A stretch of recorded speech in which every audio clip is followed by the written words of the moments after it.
Hopefully that will kill stuttering and we won't have issues with that. 네, 게다가 오늘은 4강전이기 때문에 지난 8강전보다 훨씬 더 재밌는 경기들이 Our 나오지 MSL 않을까라는 caster 생각을 team 하고요. doing their thing. 저희 아프리카 Breaking it down.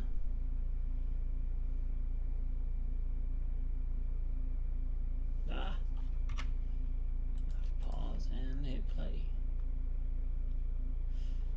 좋습니다. 이제 아침 11시부터 첫 번째 금요일 날 첫 번째 이벤트로 And there we go, we see our schedule. Of course, today is the 6th of November. So we are getting into semifinal number 1. And then the last semifinal will be coming on the 10th, which is Saturday. This Saturday, well, basically 24 hours. Let's see, 1 day, 24 hours, 48 hours, 72 hours. 72 hours. That was harder than it had to be. 72 hours from now, we have semifinal 2, and then about 6 days from that, we have the finals. Of course, the finals are at 11 a.m. Korean time, which means that they will be around 7 or 8 p.m. North American time, so a little more watchable for you guys. And hello to everybody that I see trickling in. We've got Abby, we've got Angry Poke, Cadenzi is here. Cadenzi, hopefully the stuttering will be improved today, and you're having less horror slideshow. If so, that would be exciting for you, and possibly for a few other Korean viewers that have been watching. I don't know how many people have been experiencing a little trouble with that, but of course here we have our road to the finals, and there is our match for today. Busan train is the rough translation I'm given, against team of BeSt and Light and Hyuk and Monsoon. And of course our tier breakdown: EffOrt at God tier, Light and BeSt at King tier, Joker tier contains Hyuk and I forget who, and then of course we have Ollie, our female streamer, against whatever, and we get our matchups for the day.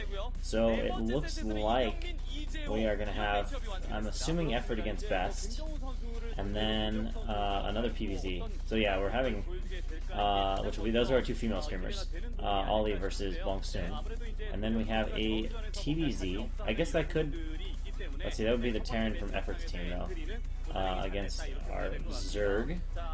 And then we'll close it out with PBT. And so it looks like our map order this time is a little bit different. Our female streamers will be playing not on Fighting Spirit. They'll be playing on either Circuit Breaker or Gladiator. Versus Bongsoon.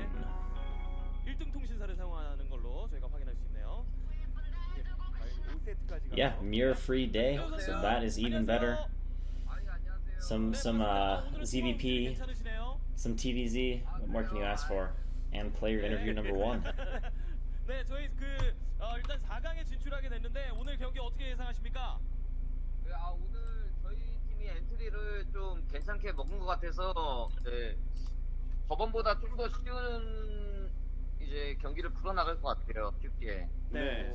지난 경기에서는 김정우 선수의 승리뿐만 아니라 이제 신상문 선수의 승리가 있었기 때문에 이경민 선수의 패배에도 불구하고 김정우 선수가 한 번 더 나오면서 정말 투혼 끝에 5번째 세트를 승리를 거두셨는데, 지난번 경기 끝나고 신상문 선수에게 어떤 얘기를 했었습니까? 예, 별달 얘기는 안 했는데 이 형이 보면서 울었더라고요, 거의. 네. 고맙더라고요, 그래서. 그렇군요. 네. 임석춘 해설 질문 좀 해주시죠. 예, 뭐 이경민 선수 같은 경우에는 이 김정우 선수는 믿고 있지만 시청자분들은 거의 뭐 필패 카드다라는 얘기를 좀 해주고 계시거든요. 이거 어떻게 된 겁니까? 누구요? 이경민 선수요. 경민이요? 근데 경민이가 또 해줄 땐 해주거든요. 오늘 또 이제 4강 중요한 경기이기 때문에 오늘은 연패를 끊을 거라고 생각하고 있습니다. 오늘은 다를 것이다. 자, 그럼 마지막으로 경기에 임하는 각오 한마디 부탁드립니다. 예, 오늘 엔트리 일단 물론 먹었지만 방심하지 않고 최선을 다해서 이기도록 하겠습니다. 네, 감사합니다. 경기에서 뵙겠습니다. 아, 제가 너무 빨리 끊었나요? 예, 인사가 Alright, so we got a 끝나기도 little 전에 interview there from Effort, 예, 전화를 which 확 I will just 끊어버렸기 leave 때문에 available for anyone who 굉장히 speaks 좋은 Korean. 전화 And of 매너를 course, at some 가진 point, if someone wants to 캐스터다라는 translate, 것을 if 다시 we ever 한번 do get someone in 확인할 here 수 that can 있겠고요. translate and wants to translate what the players are saying, I will be more than happy to relay that over the interview. 하신다라는 생각 때문에 And so 죄송합니다. now 네, 그런 we'll 의도는 probably have a 없었다라는 거 다시 call 한번 for 말씀드리고요. the other 네. 자, team's 그러면 major captain. 다음 전화 통화자 선수입니다. 도재욱 Looks 선수와 like he's 이야기 dialing up 나눠보도록 on 하겠습니다. his fancy display. There we go, yeah. 아, 컬러링이 없네요. 도재욱 선수. 전화를 안 받는데요? 또 한동안 울리면 받거든요. 네, 안녕하세요. 네, 네. 도재욱 선수 안녕하세요.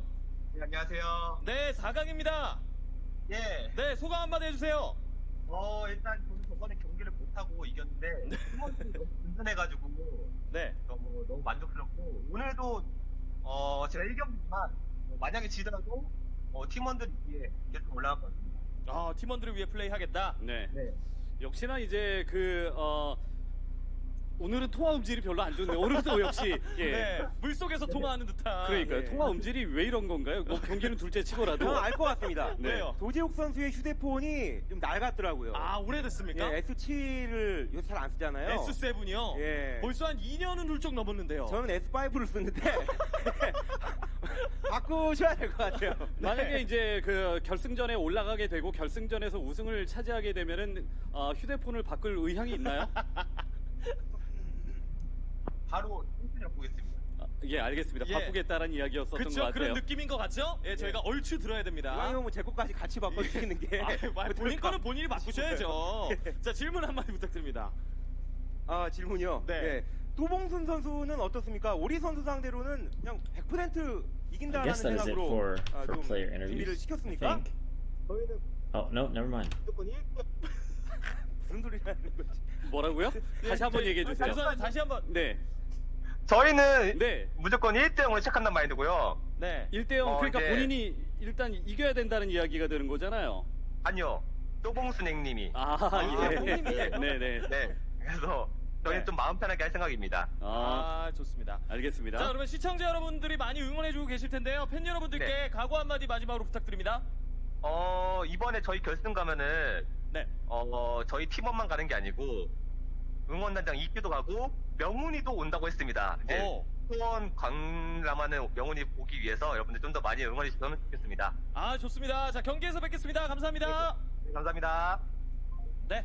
통화 감사합니다. 그렇습니다. 지금도 약간 Alright, 살짝 빨리 that 끄는 time 것 같은 to 이런 finish 느낌이 the 있는데 phone. Say, 여하튼간에 뭐 예, 좋은 전화 매너 the phone 예, clicked off. 아닙니다. So 네. 감사드리고 일단 뭐 도재욱 I'm 선수와 assuming that 이제 was most likely 경기 BeSt. 멸망전 It 하기 seems 전에 like they've been 살짝 이제 interviewing the god 고기를 tier 먹을 players from 그 기회가 each group, which I 있었는데 believe is 그때 이제 BeSt. 뭐 해운대에 가서 결승 무대에 만약에 올라가게 되면은 And so 결과가 now we are on the 해운대에서 이제 술 precipice 한잔 하자 뭐 이런 of 이야기를 match 제가 time. The only thing I 했었던 게 didn't see 기억이 was if it was 나는데 네. 과연 fighting 이제 spirit 그 or 계획대로 될지 our spirit 아니면 fighting, our 부산행이 reverse 워낙 이제 근성 blue 있는 팀이고 fighting 저력 spirit 있는 팀이기 for 때문에 map 김정우 선수의 number 투포인을 one 또 of the day. 발휘하면서 부산에 또 먼저 올라가게 될지 오늘 경기를 통해서 확인을 할 수 있겠네요. 자, 이승원 해설과의 약속을 지킬 수 있을지 또 기대가 되고요. 예. 임성춘 해설은 개인적으로 뭐 이런 약속, 부산 가게 되면 이런 건 Start 하자. volume again. 이런 거 있었습니까 혹시?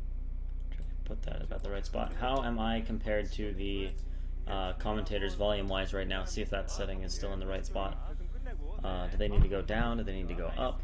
Keeping in mind that we want to have at least a little bit of game sound in the background, but not get drowned out when they get excited. 김정우 선수와 도재욱 선수의 혼투 해설 경기 지금 시작.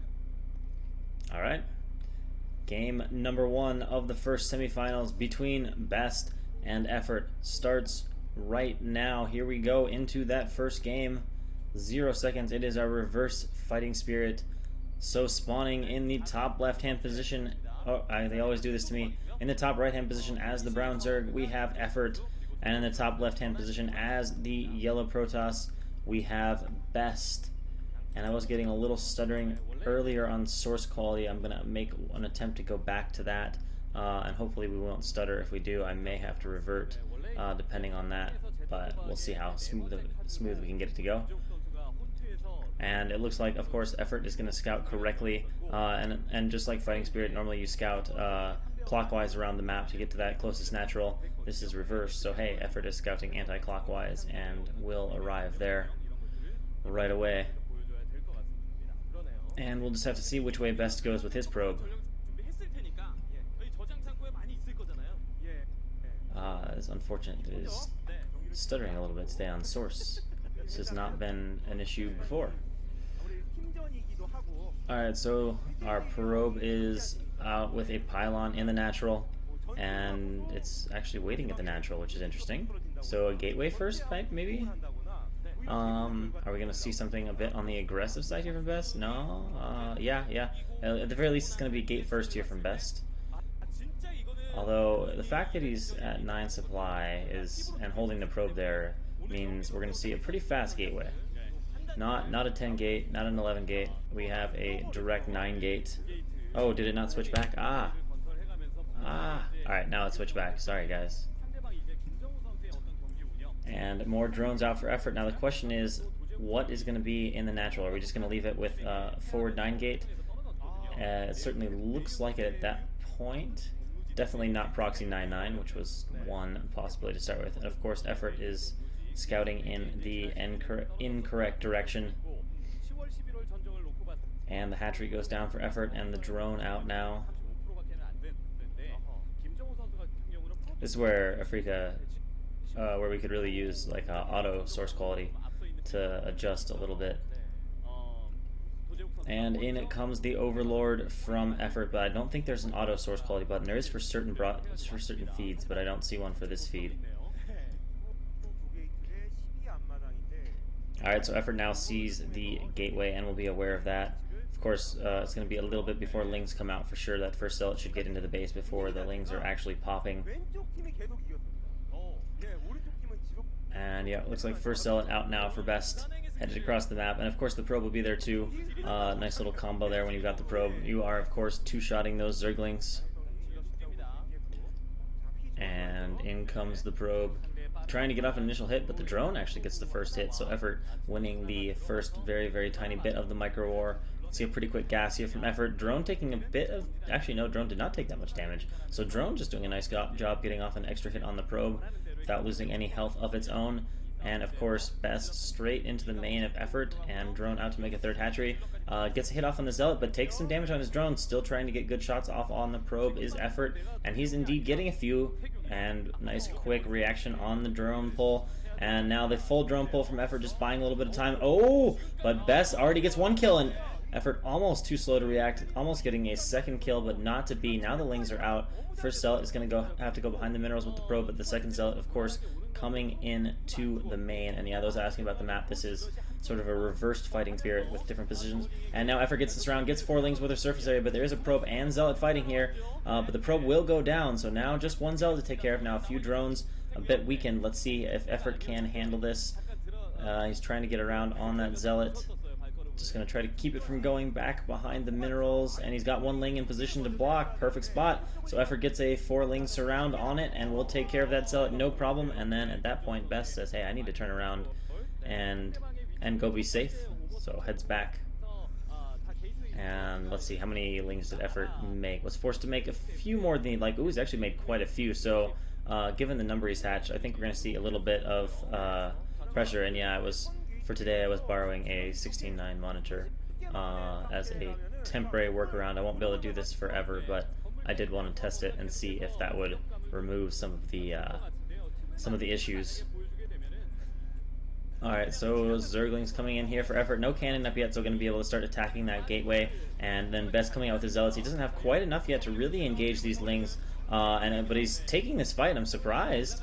And now I think he's going to fall back to his gateway, but he's got those probes there. He doesn't want to have his gateway torn down, especially if EffOrt were to flood lings. But EffOrt is getting some good surrounds on those zealots, and all of a sudden, BeSt is in danger of losing probes, and EffOrt gets a couple cannon up. Let's see how many more probes EffOrt goes for. He's got 4 already, plus the zealots, and now he's going to go for the cannon. I don't think he can quite kill the cannon. Gets a 5th probe. Going to try to sneak in at least 1 ling, and yes, 1 ling up the ramp into the main base. Overlord taking a little bit of damage here. Will it die? No, I think it's going to escape that cannon. Oh, actually, no, it's not. Never mind. So, EffOrt does lose the Overlord. Gets 5 probes. I think it's still worth it, but that Overlord kill is a little bit. And that is awesome to hear, Cadenzi. It appears there is confirmation there's no jitter issue with the stream for Cadenzi watching from Korea. So that is most excellent. And this one ling of EffOrt in the main base just scouting around. 게이트웨이를 두고 저 캐논을 Gateway up. 어쨌든 캐논을 감싸고 있었던 프로브들을 잡아내는 데 성공했거든요. 네. 그리고 나서 And a probe still out on the map for BeSt. Ling speed is obviously not done for EffOrt. But of course, at least for a little bit while, EffOrt will be able to keep his scouting ling alive, getting everything he wants to see, and EffOrt liking his position. Of course, he got 5 kills. He did lose that Overlord, but 5-6 probe kills and getting all the zealots off the map is pretty nice for BeSt overall. You can see more hatcheries coming down here for EffOrt, and putting a drone on the ramp to block. Perfect positioning there. No surprise from the guy who is the best Zerg currently. I think we can definitively say that based on results. Anytime you win an ASL, that's pretty powerful. But when you win that ASL, beating Rain, Last, and Flash, well, I mean, you know, what more can you ask for, really? 6, 7기 정도, 6기 정도 지금은 So Zealot taking a few more hits. Is Ling speed quite done yet? I think it might just be about to finish here for EffOrt. Yeah, it's done. Alright, so now has to deal with this speedling in his base, at least for a little bit. We've got the Corsair on the way. And of course EffOrt is getting full scout off, knowing exactly what tech BeSt is going for. A little blooming of Lings there from EffOrt, looking for probes or zealots out on the map that he can pick off, but there are none. We can see that BeSt is totally trapped back into his base. And what is he getting? He's adding a 3rd cannon here, having seen the 4, maybe 5 hatches now of EffOrt. Archives on the way, and okay, 2nd gateway, and of course the Stargate going to get at least a Corsair out. But the Spire timing is excellent. I don't think any Overlord kills are going to be possible. And oh yeah, I did neglect to mention, someone making a good point, that gateway kill would delay the core by a bit, so tech a bit slow for BeSt. And first Hydra's on the way. Of course, there should be some Scourge in there as well, since EffOrt has elected to get that Spire up. Yeah, it's being just a little bit of stutter on source quality. But the difference between source quality and high quality is really drastic. And EffOrt's going to try to run in a few Lings. Looks like he's going to get in 3. Yeah, 3 Lings get in. But a cannon's going up in the main, so I think the damage here should be minimum, maybe a probe or 2. Is going to be able to pick off an Overlord with the Corsairs, will BeSt here. But there are Scourge out, but BeSt is wise to that and is going to turn around and get back into the main base just fine. And now 3 Zealots here arriving for BeSt, but there's a sunken. Actually, there are 4 Zealots here, so not quite enough Lings from EffOrt to fight this. He's going to have to pull drones a little bit if he wants to keep that sunken alive, but he's got more Lings flooding in, and there we go. We got a drone drill trying to chase those Zealots off of that sunken, but the sunken health is decreasing, although BeSt deciding, hey, maybe I need to fight these Lings. But now the sunken gets up. It is reduced in health, but minimal losses there from EffOrt. Actually, looking at the blood, I don't think a single drone died there, so just some Lings. And now speed completely done for BeSt, but another attack that gets deflected, doing very little, so only minimal Zealot presence from BeSt out on the map right now. And we do have a DT though now. And of course we did see that BeSt had gone for fairly quick Templar tech, so he should have those storms coming out pretty soon. And then it's just a question of where is EffOrt taking this game. Is he going to go mass Hydra out of those, I believe it's 5 hatches. He might have 6 though. We need a shot of the 3rd again. He's got 2 at his natural. But we could use a shot of the 3rd base to see exactly where we're at. Yeah, okay, so he's got 3 up there. So he's got 6 hatch. DT running in, might snipe this drone if BeSt is paying attention, which he is. Of course, that was right under the Overlord, so with not little else going on, EffOrt most likely saw that. And gateway count increasing for BeSt. I believe that is 5 gates now for BeSt, and EffOrt with some Hydra moving out.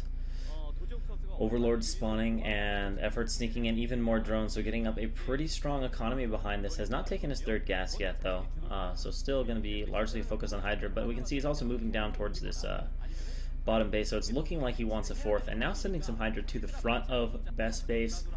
He is not committed to Hydra in a way that will be scary for BeSt. He should not really be able to break here, but he might try to bait some storms, snipe a Templar, pick up a building or 2. Ooh, storm goes down for BeSt, and a pretty good one, a little bit slow on the reaction and on the positioning here for EffOrt, but he cleans up the DT. And now the Zealots are going to drive this group of Hydra away from the front, so that doesn't get a whole lot done from EffOrt. Zealots only get 1 kill though, and then the Hydra retreat. And we can see EffOrt's general sense of the minimap is pretty good. He's got Scourge over there at the top part of the base, actually patrolling just for a shuttle coming out, and has a pretty good view of where BeSt is going. Overlord looks like at the 3rd base. The only place he doesn't see now is EffOrt's bridge, but of course BeSt's focus is going to be on getting that 3rd base up and running.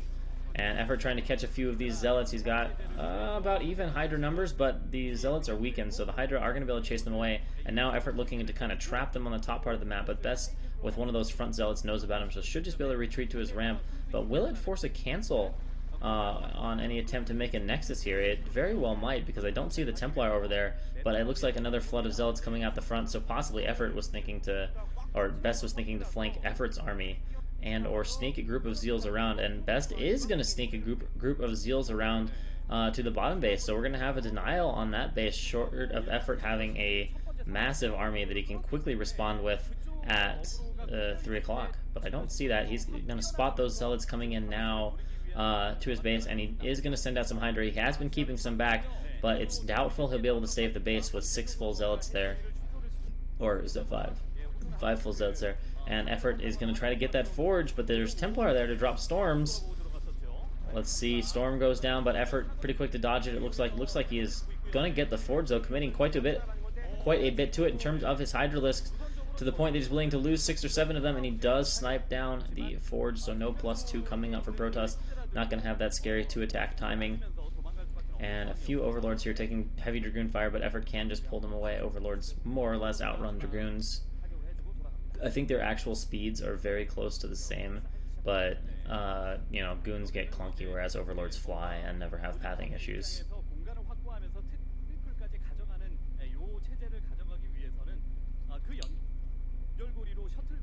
And now BeSt starting to amass a reasonable army, but one thing to keep note of is those supplies. We all know how well BeSt macros, and BeSt, EffOrt is just gonna miss. BeSt has gone low with the shuttle, either by chance or by luck.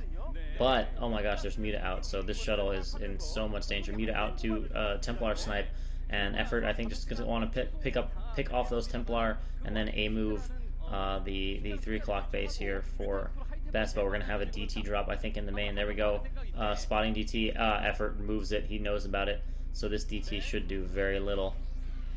I'm trying to get a few Scourge shots off on the Corsair. We did not actually see if he got them. DT appears to have been taken care of in the interim as well. And another hatchery going up there for EffOrt, and BeSt finally begins making his 3rd base. But again, I was talking about those supplies, and they are very, very close for ZVP. Protoss usually likes to have a 20 or 30 supply advantage to feel comfortable. And Dark Archon added into the mix here for BeSt. Does not want to take any chances with his Templar. Needs to get over there to feedback him, though. We can see the Muta run in on top of the army. Storm goes down, and he is getting the Templar, so the Dark Archon is out of position, and will he get all of them? He goes for it. It's just got a little bit of health. He finishes it off, so no Templar remain for this army. Muta trying to evacuate, and will EffOrt charge in with his Hydra? No, not ready to commit yet, but hey, 4 Templar, not bad. Muta spin back around, but BeSt has left a ton of Dragoons there, and will finish off what remains of EffOrt's Mutalisks. So a little bit of a supply drop there for EffOrt, but still a ton of supply out on the map in general for EffOrt. Of course, all in Hydra, not all in, like an all-in attack, like just all of his supply is concentrated in Hydra. I honestly have no idea how EffOrt plays this, though. He will play Hydra so far into a game that it's just crazy. Like, if I had 6 groups of Hydra, there's just too much space. Like, Protoss can throw out storms faster than you can dodge them in multiple places, and I just get, like, massacred. But EffOrt, even when he doesn't go for Muta switch, like sometimes I'll just watch him do these 4, 5, 6 control group Hydra fights, and just dominate them. And that is pure magic. That is just like APM mechanics magic. I could be doing nothing else and have all my focus on the Hydra and still never come close to doing that.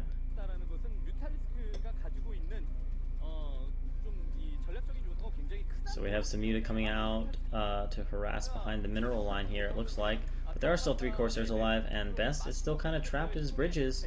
Muta looking for an opening here to find those Templar. Oh, and there is one, but of course there's the Dark Archon, and beautiful Maelstrom this time. So we'll see how disruptive that proves to be to EffOrt's plan. That gives BeSt the 20 supply advantage he wants, and it takes away the muta sniping that EffOrt was planning on using. So this might be a bit scary for EffOrt. I mean, he still has a lot going on behind this. He's got a solid 4 bases. BeSt doesn't really seem ready to move out yet, though. He is definitely taking his time, just massing up. Perhaps he... Oh, actually, BeSt has his +2.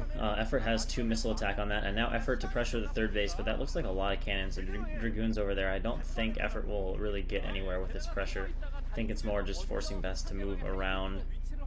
But it does buy EffOrt enough time to get at least a few lurkers over here at the bridges, and this is going to force BeSt's hand. I'm going to be very surprised if BeSt just sits here now, because then he's just going to start getting lurker contained at the bridges, which is just going to horribly decrease the efficiency of his army and such things. So yeah, that immediately forces his hand, but of course this gave EffOrt enough time to get these lurkers set up, and BeSt going for the aggressive break here. Let's see how his storm dodging is. Good so far, but that will allow BeSt to clear the lurkers as they are pushed back a bit. And EffOrt microing all those hydras away like crazy. He's going to have to start trickling in some of the units here. We can see EffOrt obviously has a huge ball of units from which to work with, but he's going to fall back a little bit, start burrowing a few of those lurkers. And he's going to need to spread that ball out a little bit, or else it would just get stormed to oblivion.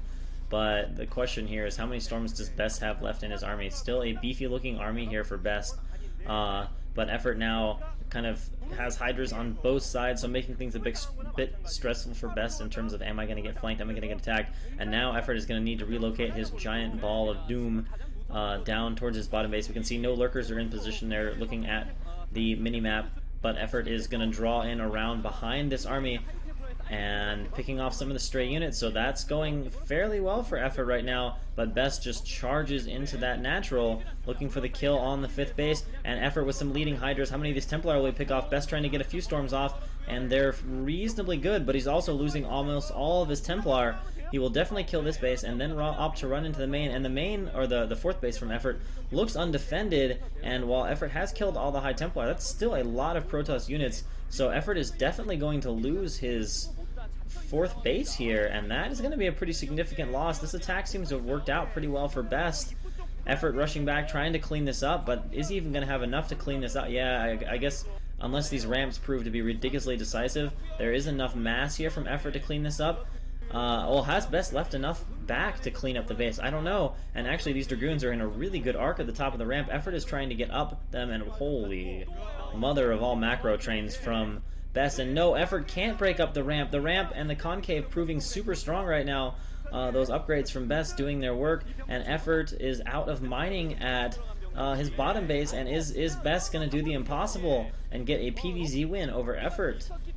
It kind of looks like it right now. EffOrt is having a terrible time clearing this base despite High Templar. Now his lurker field is preventing BeSt from reinforcing this, so he may eventually clean it up, but I mean his hatchery is almost dead. He's lost all of his drones, they're not hidden anywhere, and he's only holding on through a few of these lurkers in the middle.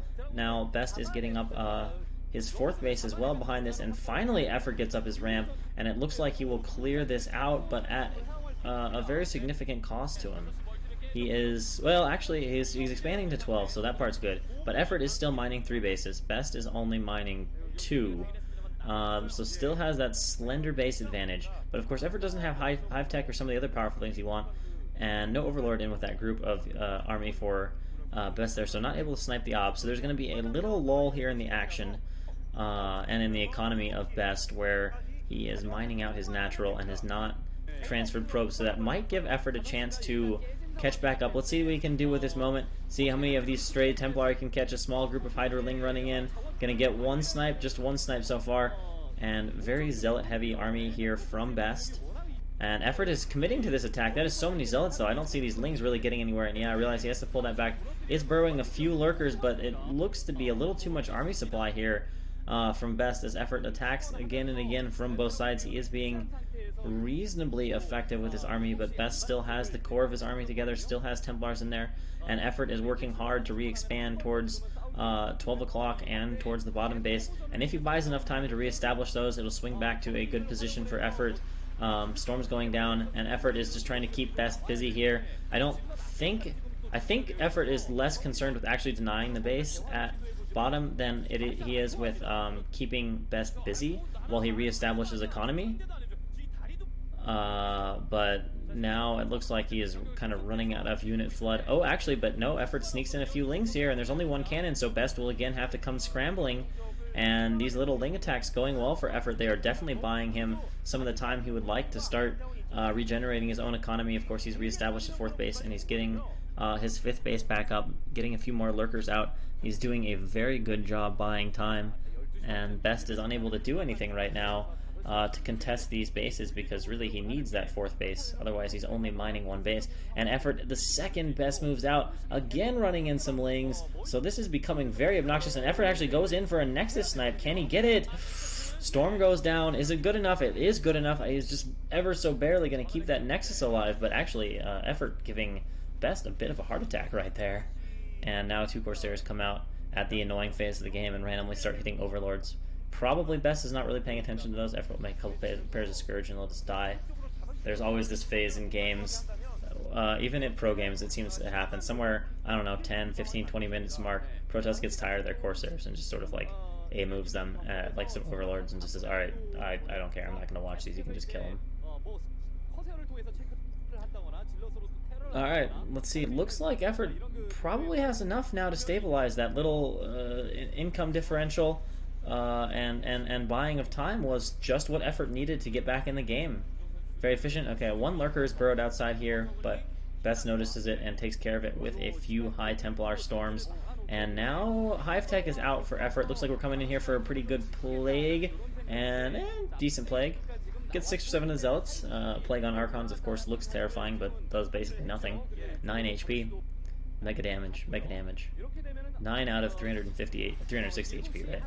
350 shields, 10 health for Archons. And BeSt at 3-1 upgrades, joining up his army. I'm surprised BeSt isn't scrambling for a little bit of a faster 5th base, given the way he's being forced to play this, and a Defiler for EffOrt going out towards the front. Pretty good split there from EffOrt, from BeSt, as EffOrt is only able to get another 3 or 4 Zealots. But of course, those Plague Zealots start to get very weak. The armor upgrade is not for the shields. Oh, and smart decision here from BeSt. I like this. It's going to move a few Dragoons forward and do some lurker clearing. Let's see if EffOrt scrambles away from this position now. No, he is not. Surprised BeSt sent in a few of those Zealots, and now BeSt also trying to threaten the top base for EffOrt. Some good storms, but the Lings are there to attack the Templar, but let's see, actually, never mind. There is enough Ling Flood. It's going to clean this up and get the Archon, so that goes well, but it's diversionary for BeSt, as he is getting a flood of units to head over towards this bottom base. Let's see how it goes at the ramp. EffOrt goes in for a surround on the Templar, gets 1 kill. Looks like he might get the other Templar kill. Nope, Zealots clean that up. But a few lurker burrows coming in. Those storms actually miss the lurkers, but they do hit the Lings, and at least only a few units, but it has bought BeSt enough time to get into the base. And all of a sudden, BeSt has units at both bases, and EffOrt has miscalculated his defense, and he's losing his main bases. Great storms going down there on the drones, and Zealots everywhere. Even the Defiler is getting attacked, and EffOrt, with a bit of a mistake, unable to handle a very, very well-judged army split here from BeSt, who is now going to shut down both of EffOrt's bases again, and this is basically do or die. EffOrt has to shut down this base here from BeSt, and he's unable to do so, and straight into GG. Oh man, I can't even express how perfectly judged that was by BeSt, splitting exactly the right groups of his army off to both bases. That was just, it doesn't get any better than that. And EffOrt did not see that coming. Units out of position and unable to defend that. Huge catch there from BeSt. And of course he had Templar back at his bottom base and holds on. Wow. Surprising game 1 result, to say the least. I'm like almost in shock, to be honest. I 100% did not expect BeSt to beat EffOrt in game 1. I'm just sitting here like, whoa, whoa.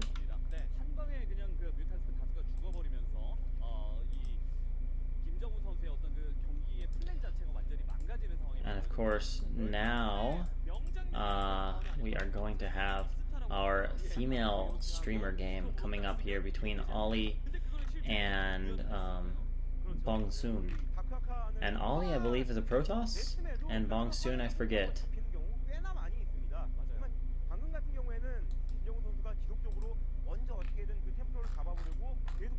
Apparently some people are having some trouble viewing the stream. It appears to be working for me, and it appears to be working through the TL sidebar. So hopefully we're good. Hopefully we're good. And of course I see people watching and commenting, so I think we're good. Yeah, so Ori versus Bongsoon. Kadenzi says lol.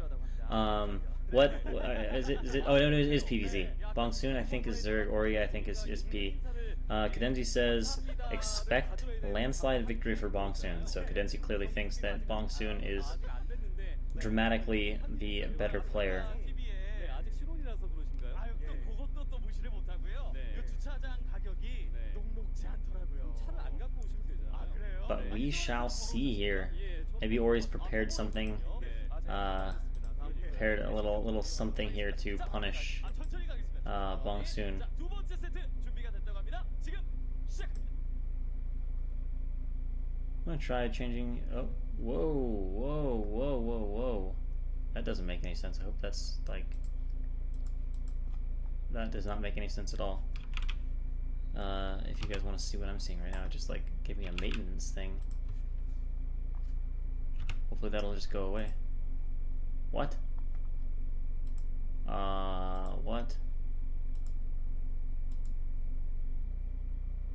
It says, I don't even know if that's under my time, but that would be absolutely weird.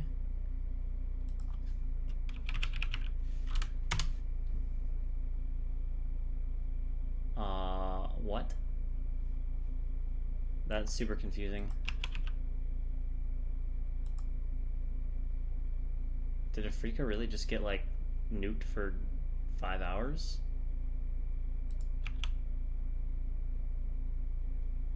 I'm so confused. I'm so confused.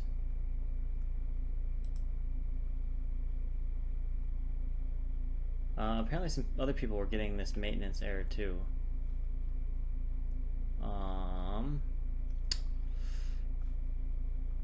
Yeah, streams ended due to an error. Please refresh the page again.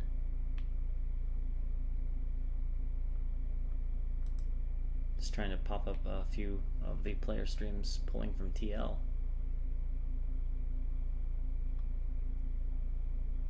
Try to change. Actually, well, some streams are pulling up. How do I change browser language to Korean? I don't actually know how I do that. How to do that? Well, some of the streams are working through the sidebar, but maybe not all of them. Let's see. Maybe that would be settings then for Chrome. Let's see.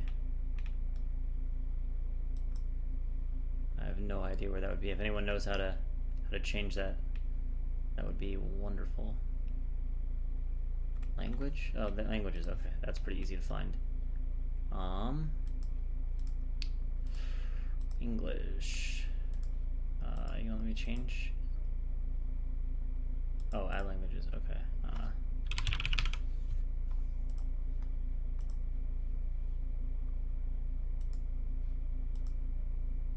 Display Google Chrome in this language and relaunch. Whoa. Okay, that completely killed. Oh no, I just reloaded it. Let's see if this changes anything. At least my reload button is the same. That did not appear to change. I'm still getting the same error, unfortunately.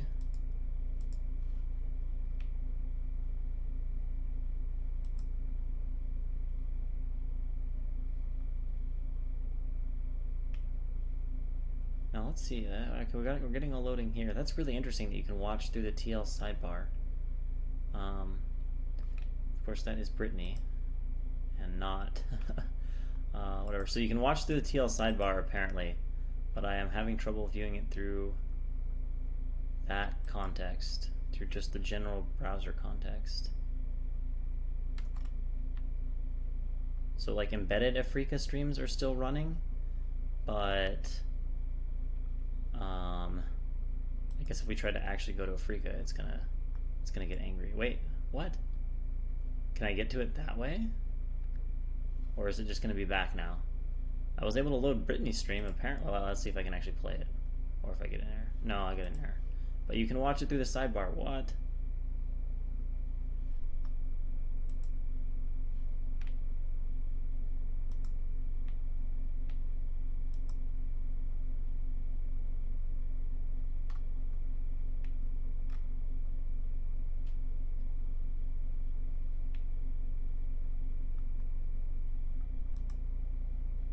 Well, I'm curious, is anyone restreaming the Korean stream and we can do like a restreamception?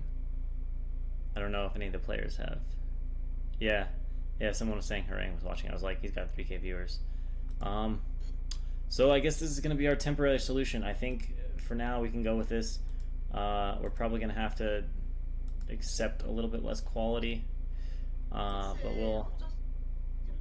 we'll make of it what we can for the moment.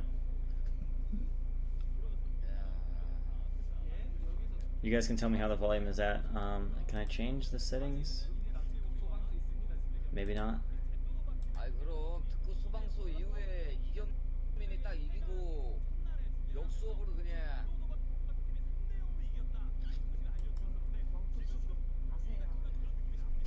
All right, so we've got a feed to work off of. We're about 2 feeds down the line, but we will use that. Yeah, we've got Harang on there. We'll just stream over Harang, who is the restreamception. I got more Korean all of a sudden. I don't know if you mean like looks or like behavior or what. I honestly have no idea.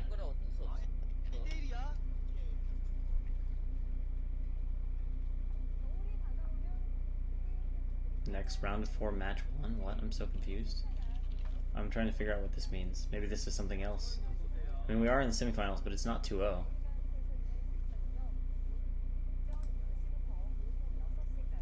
I wonder if changing the player type would give us anything slightly smoother, because I'm getting just a smidge, a fraction of buffering today that I have not encountered on the previous 2 days. Oh, ranks. Oh, yeah, okay, I missed that joke. Oh, I'm in Korean language. Oh. I don't know what that means. I can't read all of that. In fact, now I have to try to change it back to English without knowing languages. Oh my gosh, this is intimidating. I don't actually know what I'm looking at. I don't even think I can find my way back to languages. This is a bit scary. Which one is the language pack?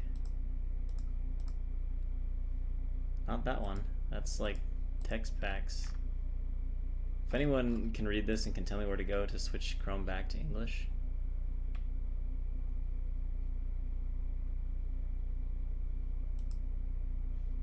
Not that. Not that. Not that apparently. I don't think it's that. Those appear to be font choices. Yeah, more font choices. Lots of font choices. Default search browser, that's gonna be search history. Yeah, but if you can help us too, obviously that's fantastic.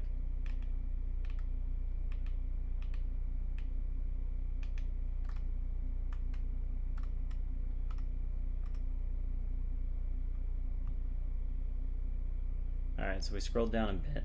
I'll go a little bit slower now, sorry.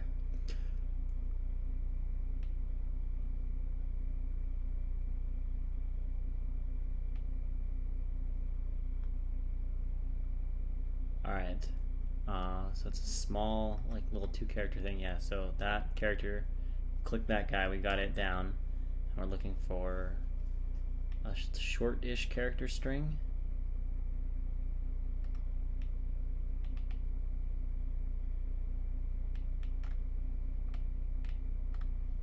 Let's see. Oh, let's see. I don't think I can get to my chat though from there.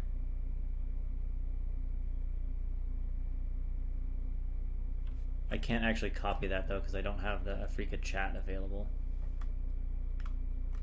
But I can try to find it.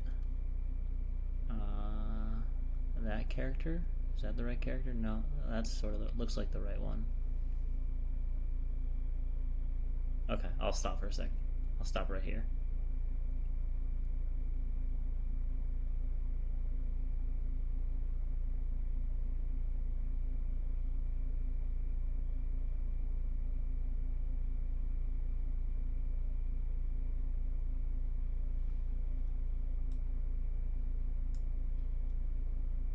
Okay, we'll go down slowly.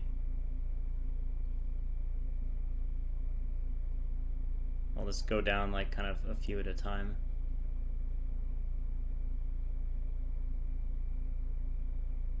I've got the phone because I'm reading the chat from my phone. I don't have two monitors, so I can't control F because I can't access the Afreeca because it's complaining at me. All right, scroll a little more down, so we'll just go a little bit further.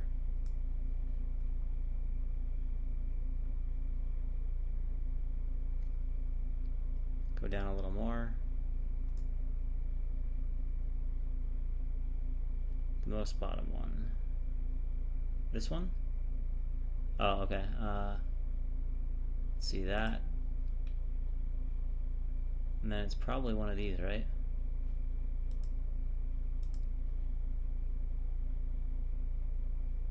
Then click on that again. This button or this button? Which one of the four? Or did I just want this one outright, I guess is what we're saying.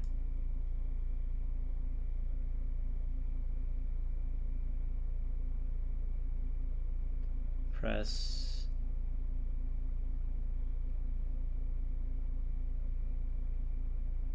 Okay, so we want this one. And then which of these three options is the top one? All right.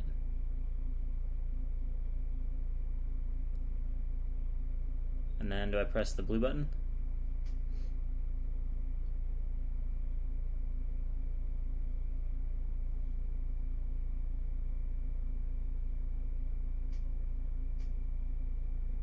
So click on the blue button.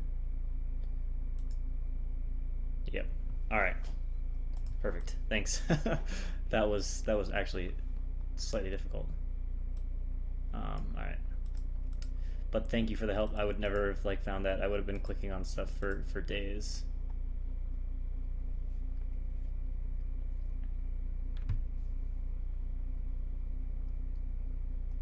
Ah. Let's see if we can get harangues refreshed. Hopefully we haven't missed too much. Let's see if we get a nice reload. Alright, we got something reloaded. So we have our oh, actually, wow. Set 2 must have been super fast. Holy moly. But clearly, judging from the score, Bongsoon did take the victory as Cadenzi predicted. And so now we have shoot. I'm totally blanking out on names.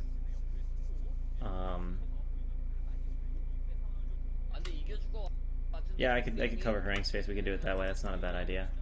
I'm gonna have to sort of guess where I need video capture device at, but probably approximately right there. Hopefully that comes close to covering harangue's face.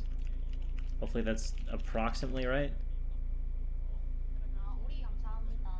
It's harangue's stream, so I'm assuming it's harangue, the master of gateway placement. Oh yeah, Lita. Lita's specialistic. Lita versus probably Hyuk. Because it's but BeSt, Light, Hyuk, and Bongsoon. So I would assume it's Lita versus Hyuk. We saw Hyuk had a nice game against Firebat here and eventually took it.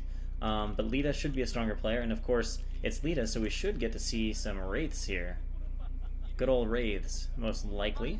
I see 2 buildings going down. It's either 2 Fact or 2 Port or Factory Starport or something for Lita.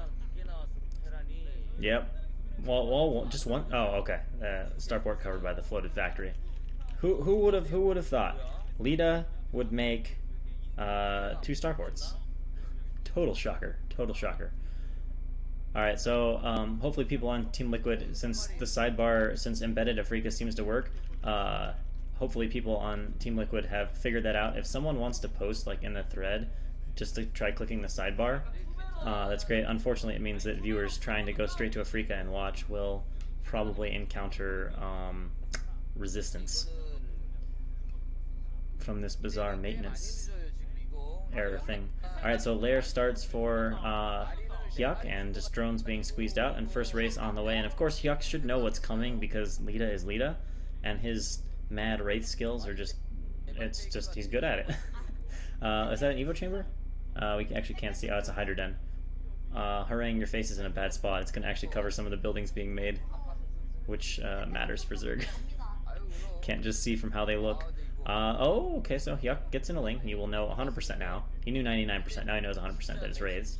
So nice little sneak in from there. Hydra Den on the way to get a couple Hydra out there before Lair finishes, before the Spire and Mutas pop. First Overlord going to get picked off. It's going to cap Hyuk just a bit, which is a little bit annoying, because now he can't make any Hydra for the moment, but he probably, hopefully, got one or two queued up before that Overlord died, since he knew Wraiths were coming.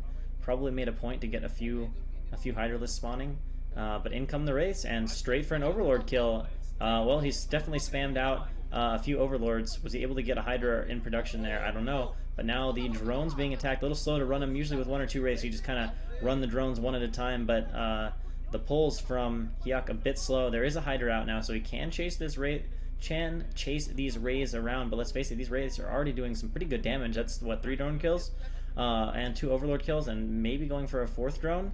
Just microing around, juking and jiving.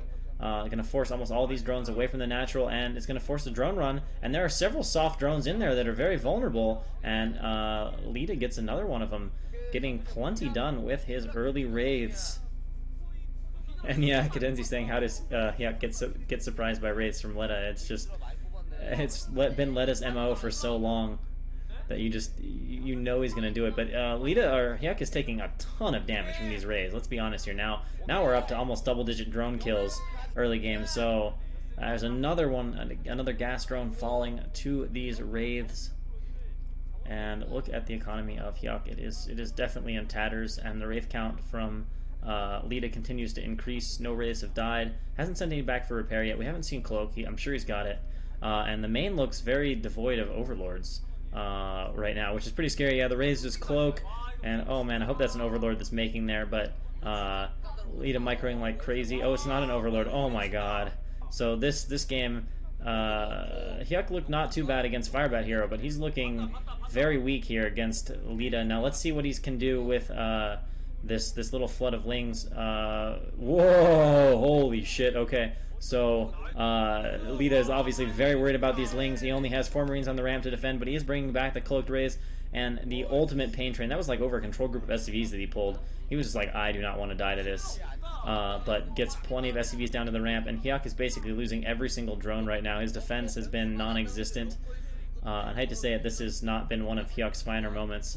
Almost completely devoid of economy, and Lita has done it with just the Wraiths, pretty much. I guess one more chance to bust him with Lings, but at this point, I think the economy is so bad that even if Hyuk killed everything here, Lita should just be able to stabilize with the Wraiths. There's not an Overlord. Actually, well, there are a lot of Hydra here, so this will try to bust up the ramp. Let's see how far I can get with the bunker done. Looks pretty safe. There's Wraiths. There's no Overlord. Cloak and assassinate the Hydra. Oh, okay, he did get Overlord speed, and he's going to bring some Overlords here, but the SCVs are holding strong at the ramp. Hyuk is going to get at least a few kills and do something for the economy, but think of the cost in drones to Hyuk. He basically has to get some SCVs to justify this level of cost, and he doesn't get any, and now more than double supply for Lita. So yeah, Hyuk is more or less dead. He's got 3, 4, 5, 6, 7, 8 drones perhaps, maybe 9 depending on if one's in gas. And now he's got to deal with like 6 Wraiths. He's sent all his units. He's got 2 Hydra. I mean, I'm honestly surprised he hasn't GG'd already. Like, Lady can just A-move his Wraiths now. There's not enough Hydra to kill 6 Wraiths, period. Surprisingly, Lita's not going to do that right now. Maybe he doesn't realize quite how insanely ahead he is. Or he's just playing it very careful, making sure he wins the game, because, you know, if he got a little crazy, killed his opponent, or you know, miscalculated and lost, you know, it'd be a bit of a bummer to lose his team 3-0 from a commanding position. So I think he's just playing it out for the 100% surefire win rather than the 99% win. And of course, expansion up for Lita and a bunker on the low ground there. Even has a few tanks on the high ground plus his vessel. I guess Lita's just going to push here at some point once everything's out. Maybe a few more Marines and just push and kill whatever's left. No, you know, Muta ever got out from Hyuk. Maybe he's researching Lurker, but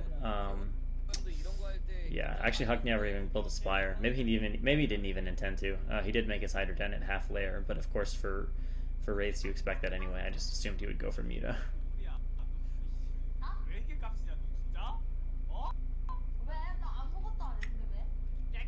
Whoa, okay. Accidentally starts a lair morph at the natural and quickly cancels that.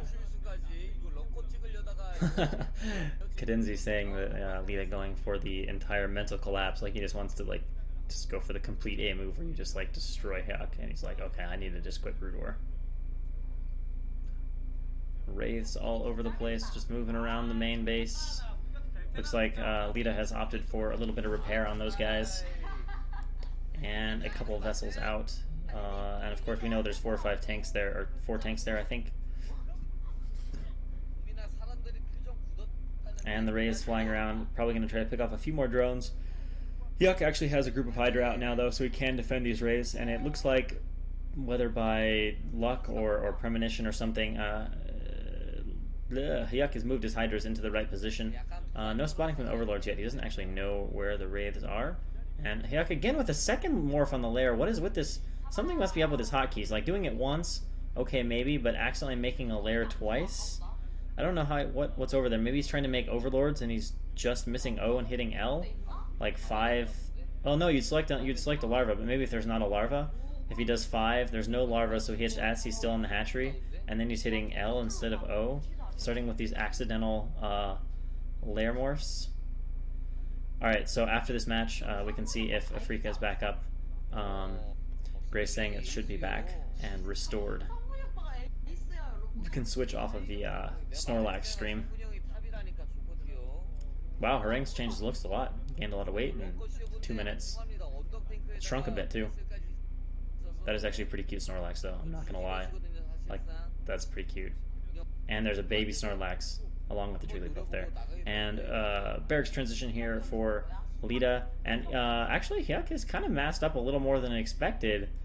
Given that there was a point where Lita had 6 Wraiths to Huck's 3 Hydra, and now there's this little bust here. I mean, this bust is probably going to fail, should fail spectacularly. There's a lot of tanks there within a hugely defensive position. I mean, the Lurkers might get in there, but I mean, we've got a bunker, we've got vessels to detect, we've got cloaked rays raining down fire on this. There are a lot of links. He's going to break the 1 bunker, but just this amount of tank fire against these units going absolutely nowhere. Lurkers are going to try to move forward, but hey, there's way too much, and there's the GG, and Lita comes out, gets it done for his team, and will extend it to a Game 4.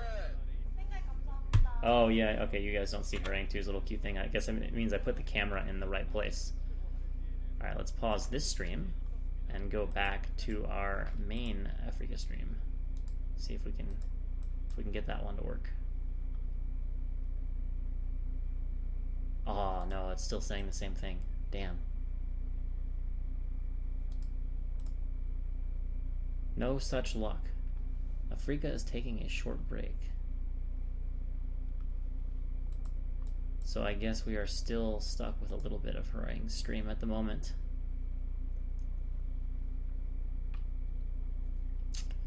And if I recall correctly, our final match was a PVZ. Okay, now you can see his Snorlax and baby Snorlax and Jigglypuff.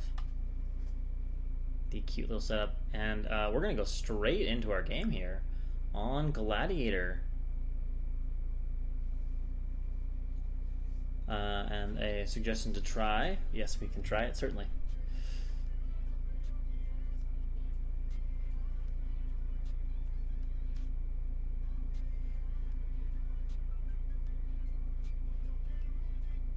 Or is this just Harangue 2 like going into a warm-up game? Is he not going to watch the last game? Or no, we see Afreeca, guys. I guess we're just getting ready to go into the game. Oh, Harangue 2 is actually in the game obsing. Okay. This makes a little more sense now. He must just actually be in the game obsing. No, never mind, he's playing. This is not what we want. Or, no, wait, oh, is he actually playing for his team? Yeah, okay, never mind, sorry. Definitely having a bit of a moment there. Well, alright, we're gonna commentate off of Harangue's FP view. I wasn't even thinking about that. Yeah, I was like, who's the Protoss? Oh, it's Harangue. This suddenly makes a ton of sense. If anyone else is restreaming this, though, let me know, and I can switch to their view. Okay, EffOrt and BeSt are watching. That would be a better perspective. See if we can get a decent feed from EffOrt.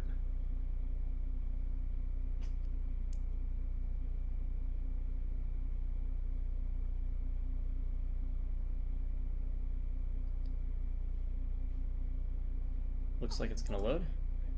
Alright. Alright. So we have Harangue and EffOrt. Let me know if the volume is too loud for these guys. It seems a little bit louder than the other stream. And excitingly, it seems like EffOrt's stream is buffering a little bit less, so that's exciting. And if I need to move my face, let me know. Yeah, it looks like I need to go up just a little bit with my face location if we're going to block some of EffOrt. As much as I like EffOrt. Let's see if I got that right, just by feel.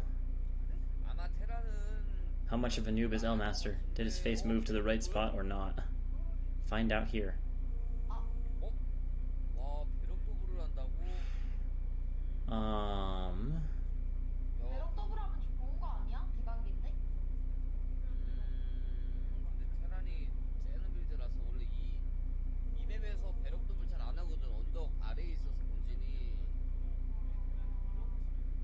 I got close with my face, but I didn't get there 100%.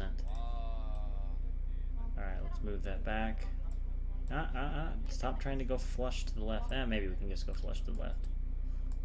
Just do that. Let's see if I got it right that time. That should be approximately correct. And we'll work off that. Alright, so we have a gateway and I don't know what else for a core for Harangue. And soon to be some beautiful building placements. Wow, that's pretty loud. We're going to turn that down just a bit. That's probably going to be overwhelming for you guys at that volume.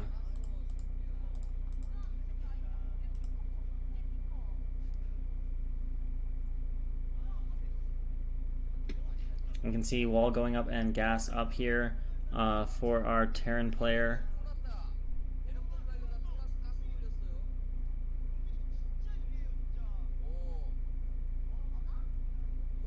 And SCV in the base, getting off a bit of scouting intel, sneaks in there, sees just the one gate, the range, very standard looking opening from Harangue 2. And as is typical for most Protoss, PVT definitely Harangue's best matchup.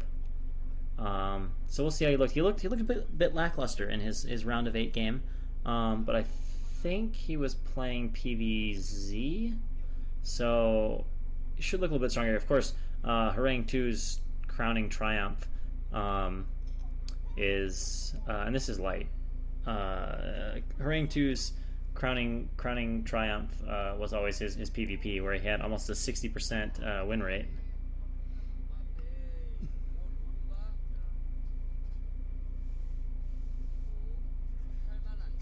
And it looks like we have a robotics facility here from Harangue as the first factory goes up, so we've got probably one gate, or probably a Reaver, and oh yeah, we're going to put something on the high ground, maybe just a spotter pylon on the high ground, but because the robo is not actually being proxied. So we have that going down, and this time the Dragoon should be in solid blocking position.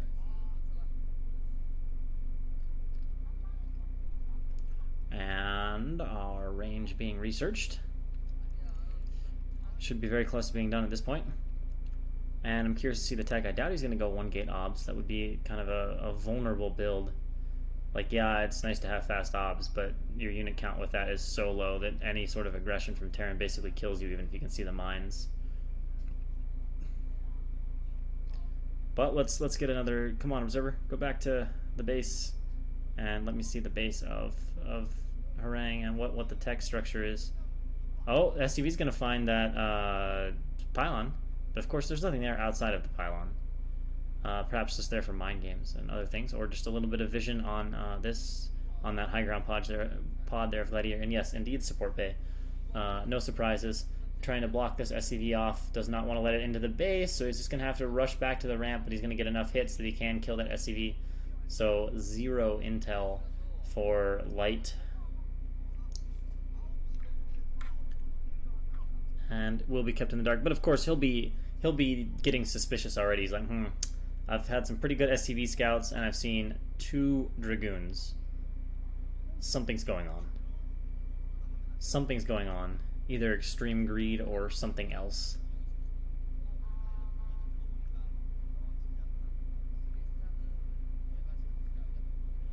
So it's going to be interesting to see if my phone can load my Afreeca stream. And my phone can. That's very interesting. So it's browser related, I guess. Because my phone loaded this guy up just fine. Alright, well, Stargate. Okay. Stargate, Arbiters, Carriers, Reaver into Carriers, Bond style. Two base Reaver into Carrier. Certainly a possibility. And yeah, Light sending a few tanks back for his defense. We can see the armory spinning away, getting some weapons upgrade. And there's the shuttle out. Gonna pick up a Zealot, maybe? No, just gonna sit there for the moment. A couple Dragoons moving out. This is interesting movement pattern. I don't know what he's waiting for. He's got a Reaver. Maybe he wants a second Reaver. I'm not sure. Right now, just one Stargate, though.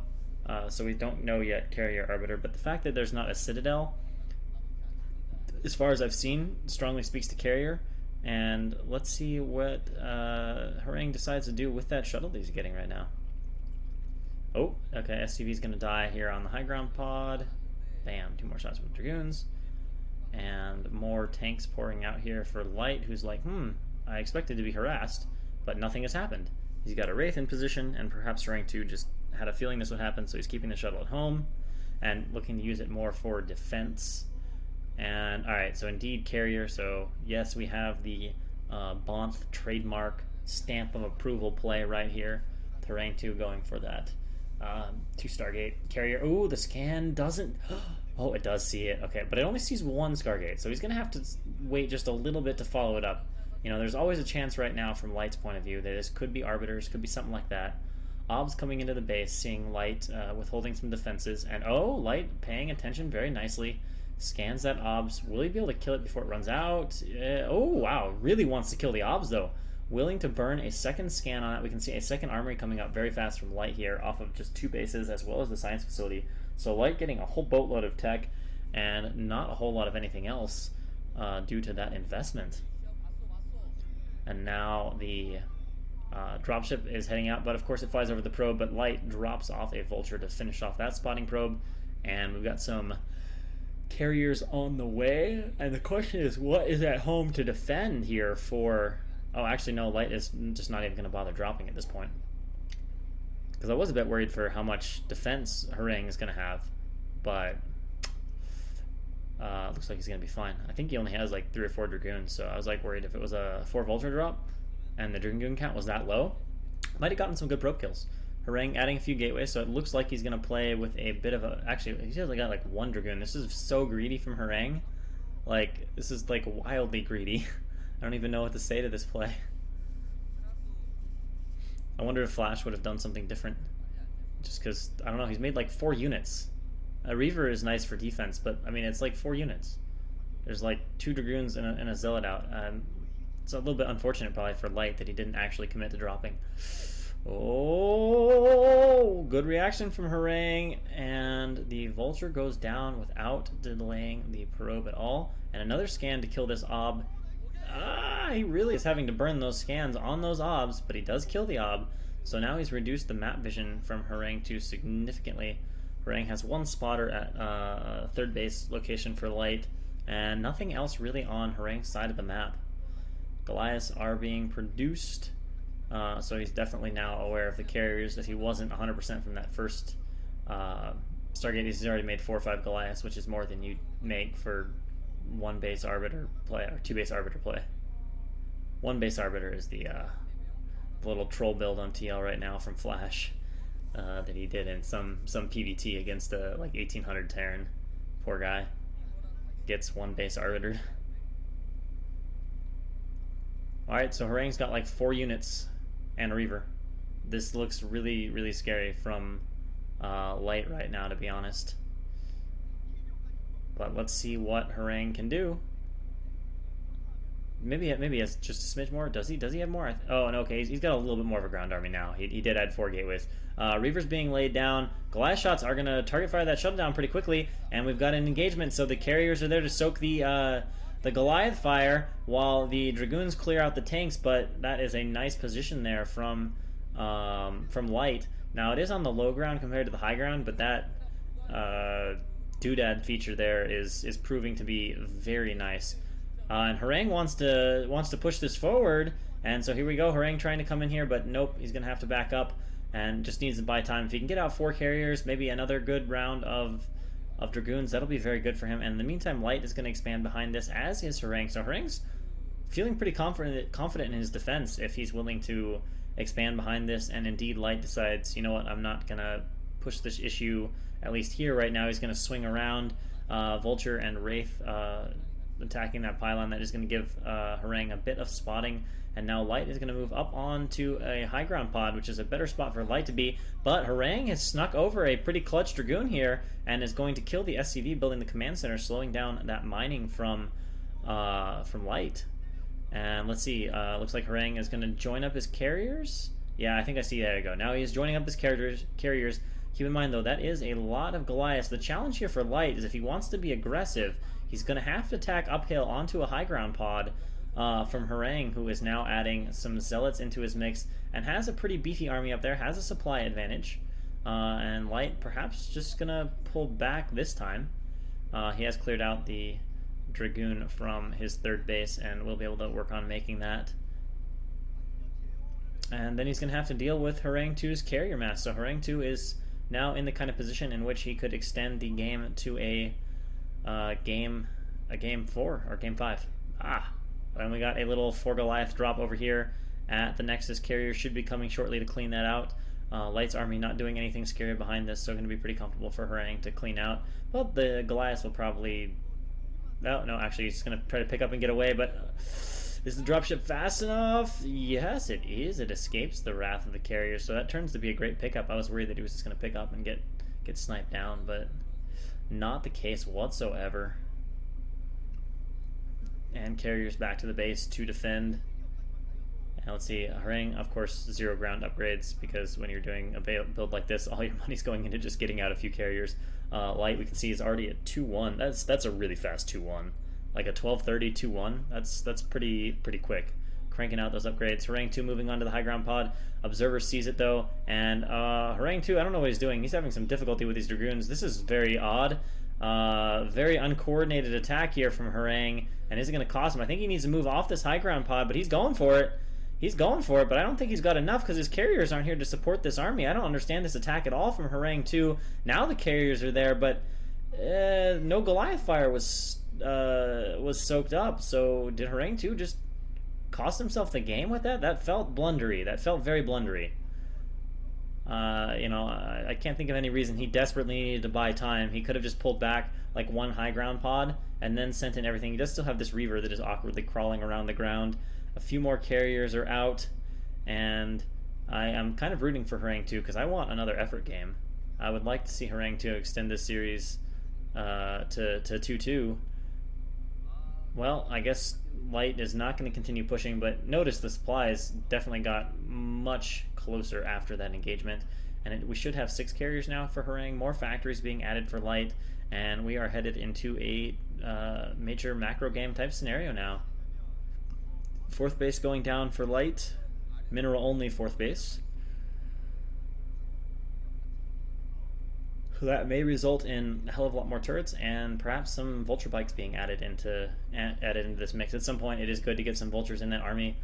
Tank Goliath, fights well against carrier, but it doesn't fight quite as well against the ground army of Protoss. So if you can get, depending on the mix, if you can get a few vultures in there, it can definitely bolster the strength of your army.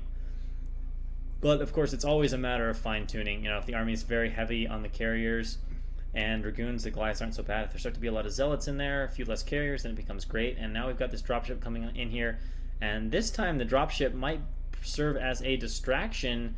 Oh man, but those Dragoons are there to chase it, but it sneaks in. EffOrt even making a noise like, I can feel it getting in. And of course, EffOrt has a vested interest in this game as well. EffOrt needs a Harang win, so that explains his somewhat enthusiastic cry of "ah."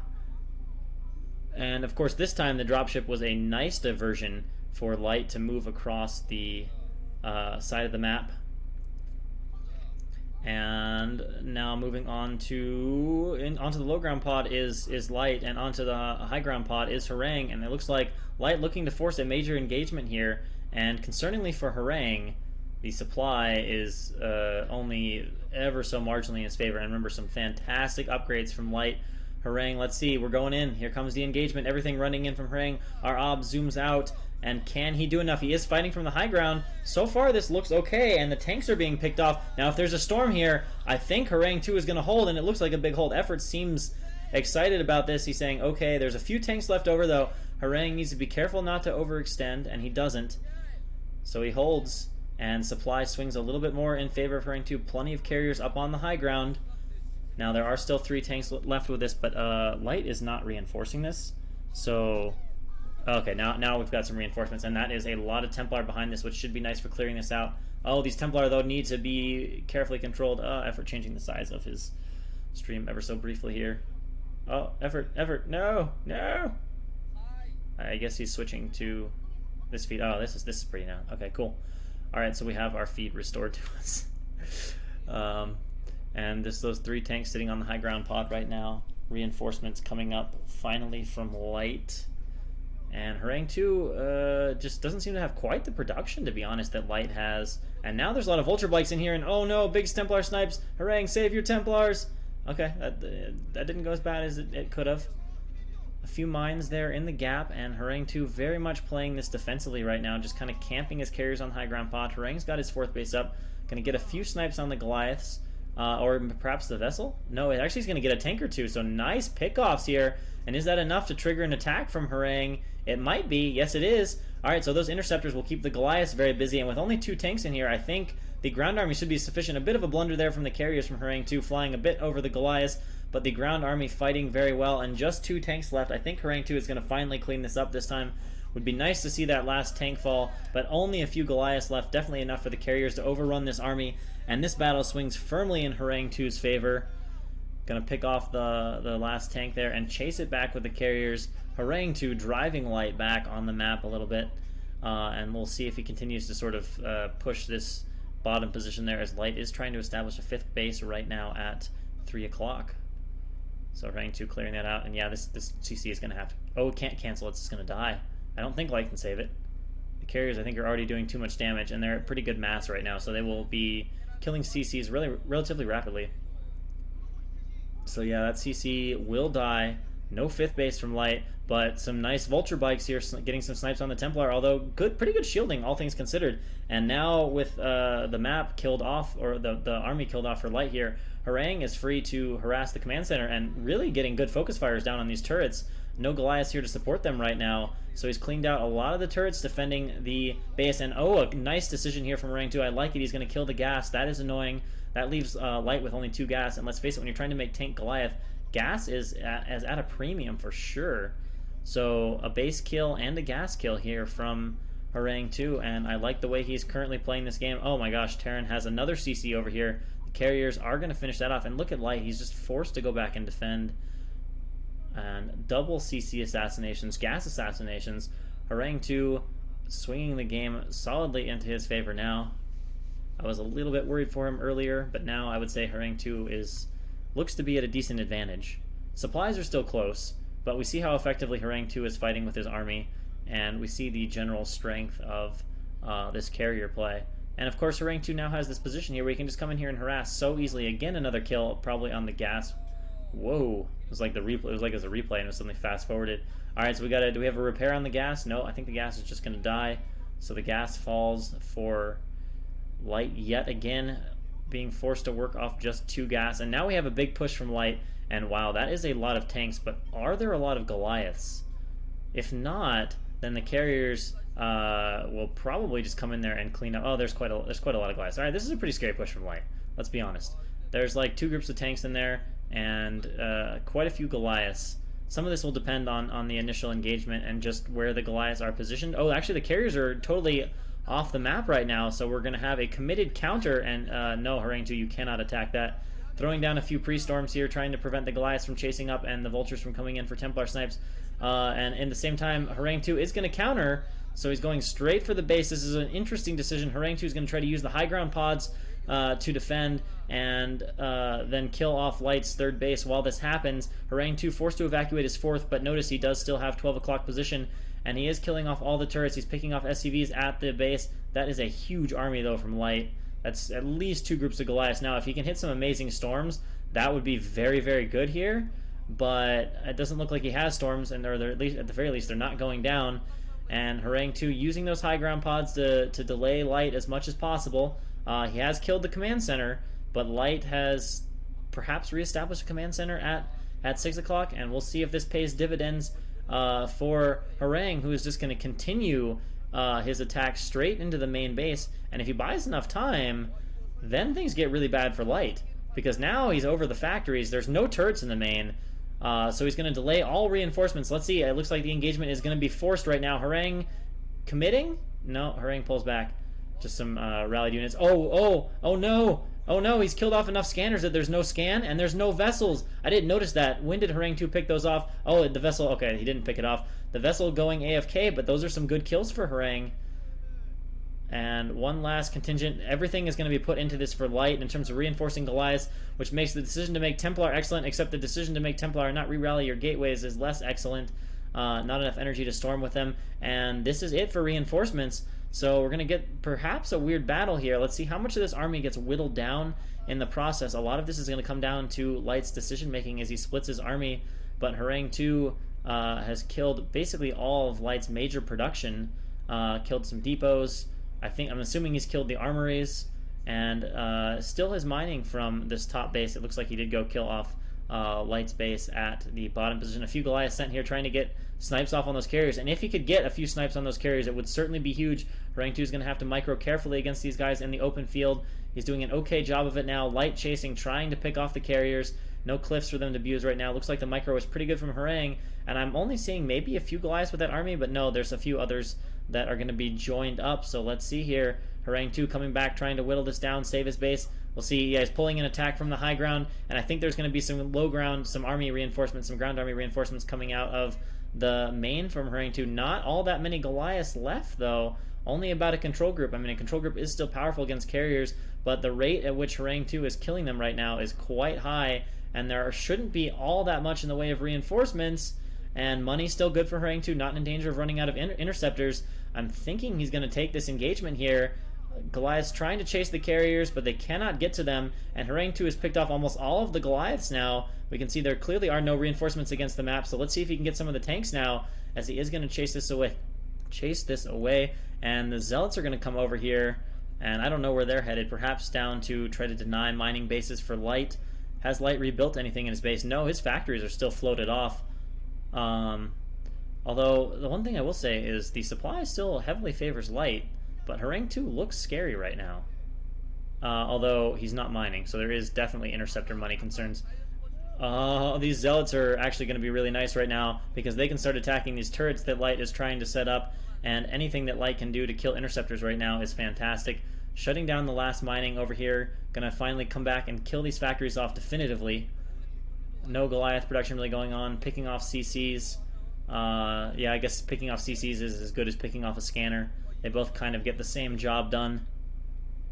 Oh man, this is a nail-biter of a PVT right now.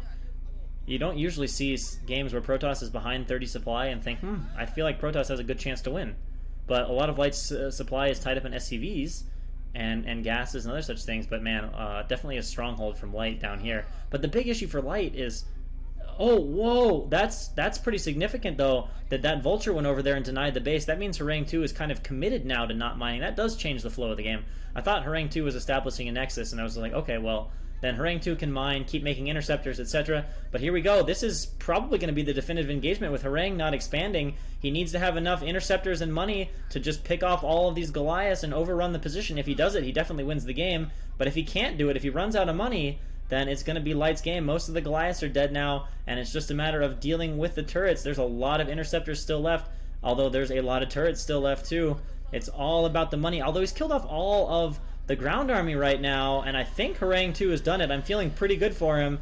EffOrt is certainly freaking out. He obviously thinks so, and he is a much better player than I am, so I'm going to assume Harang 2 has done it. Yeah, all those interceptors left over. Harang 2 breaking Light's position, and that should be giving him the game, because now there's no anti-air left here from Harang. Harang with the superior supply. A couple Terran units attacking Harang's main, but I don't really think he can do anything effective base race-wise, which is actually what Terran is going for right now, as a bit of a base race. There's an assimilator down at the bottom, though, just in case it were to come to that. But all really he has to do is return and finish that off. So Harang wants to kill off most of the SCVs, kill the command center, and then he'll come back and defend his base. He's not in so much danger that I don't think Light can realistically win a base race here. It's actually kind of interesting that it could come down to that, but I think... Oh, there's actually one CC left, but it's slowly burning down. Just a smidge of money left over, but there's no way these tanks can kill this stuff fast enough. No way. No way. Cannon's going to go down. Here come the carriers back. Nothing to kill off the interceptors either, though. So now the carriers are going to come back and eat the tanks, and we should see GG momentarily. Harang 2 still... Oh, actually, he's not always not targeting the Nexus. I was going to say, if he really wanted to get cute about this, maybe target firing the Nexus to ensure no more probes on the map, but that's not an option. And Light fighting to the last, trying to put up an eBay, but he's got 85 minerals, and there it is. GG. Harang 2 base trade, nail biter of a game. EffOrt is losing his mind. He knows he messed up the first game, and so Harang 2 coming in big time for his teammate to extend the series out of game.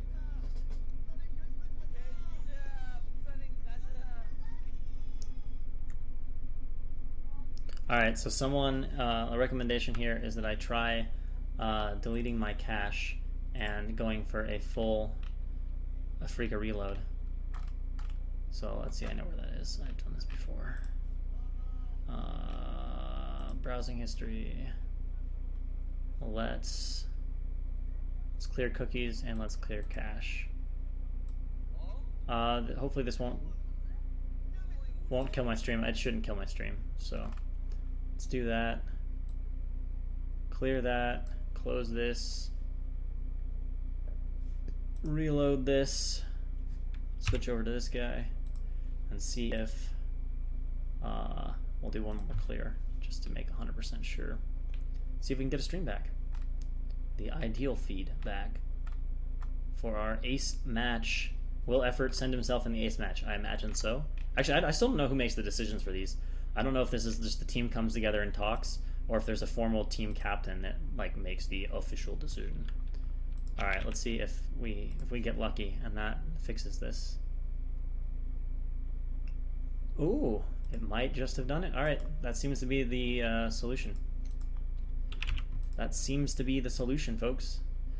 I will actually post that into the Team Liquid thread as well for others having the problem.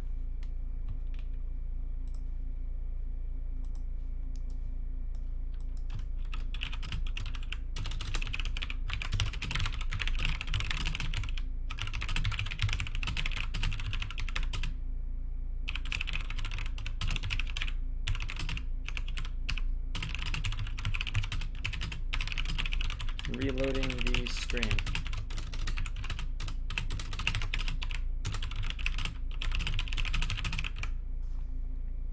All right, so that has been posted. Hopefully that will help some of the people. Appears to have helped me, barring something very weird happening now. Yeah, we got it back, folks. We got it back. That is very exciting. So again, thanks to the Afreeca team. They have been absolutely fantastic in helping me with all issues as they come up. Like, really, the support has been excellent, especially for what is currently not a particularly huge production at the moment. So, like, seriously, guys, their team has been really great.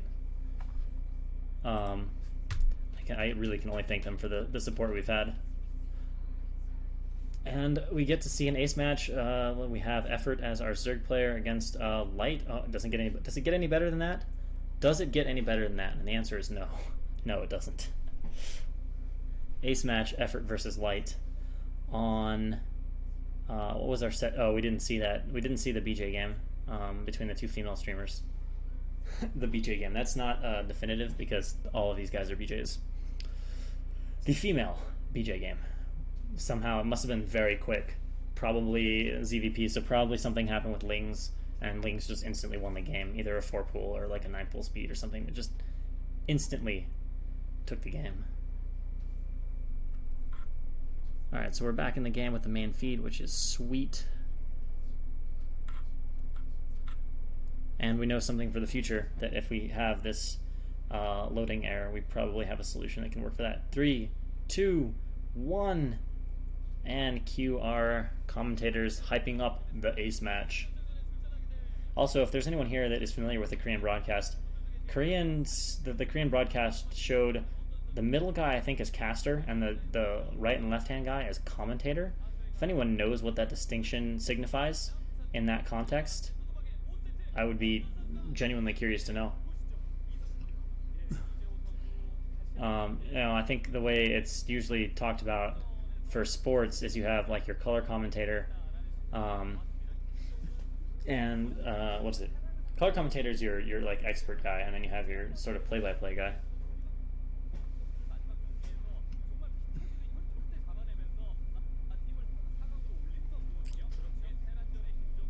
Light versus EffOrt.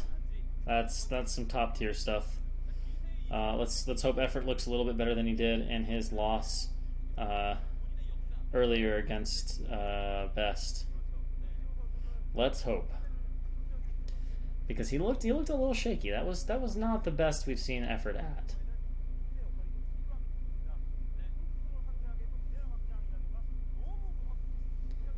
Yeah, there's a caster and 2 commentators. They showed the middle guy as the caster. Are the commentators like who's like, does it designate like expert versus sort of play-by-play, or what is the meaning of the designation? All right, here we go. Our ace match, folks. Let it begin. We are going to have Light taking on EffOrt on Circuit Breaker. Okay, so commentators kind of designates color commentary like expert, and your caster is kind of your shout guy, your energy guy, your enthusiasm guy. So other way around, angry folk.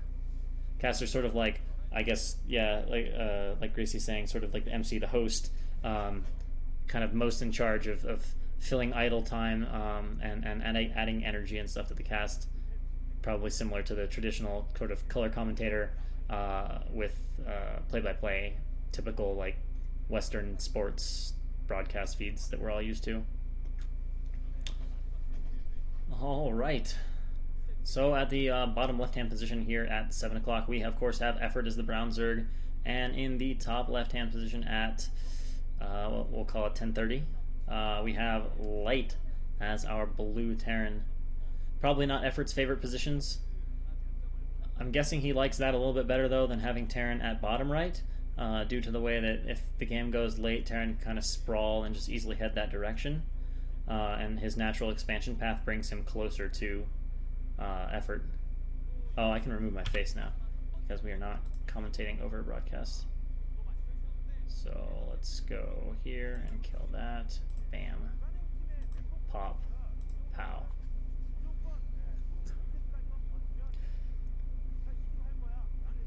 We won't distract from the game by covering up part of the screen.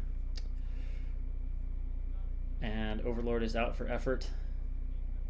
And EffOrt's scouting through the center, looking for possible Marines coming in from other directions, or no, he can't be looking for barracks. Just looking for scouting paths and Marines in the center. Actually, could he even really be looking for Marines? Probably not. Probably more looking for SCV scouting path. But no SCV in the center of the map here. And in comes the drone. Gonna see the barracks. Gonna see that no gas has been taken. So no 1-1-1 here from Light. Light is gonna play with his confident, crisp, 4 or 5 racks TVZ most likely. Marine control definitely among Light's specialties. And of course TVZ was just a legendary Light matchup. Almost definitively. Oh, EffOrt is actually getting a lot of work done on that SCV. Light will keep it alive though. Will probably opt to repair it. But EffOrt has already delayed that barracks by a second or two by forcing a little pull on that. And he's going to try to... Okay, he's unable to get a second pull, though, I was going to say. Otherwise, that'd be super terrorist drone levels. And probably... Oh, actually, wait. EffOrt is getting off some crazy shots on these SCVs, but pretty easy for Light to handle as EffOrt's drone weakens.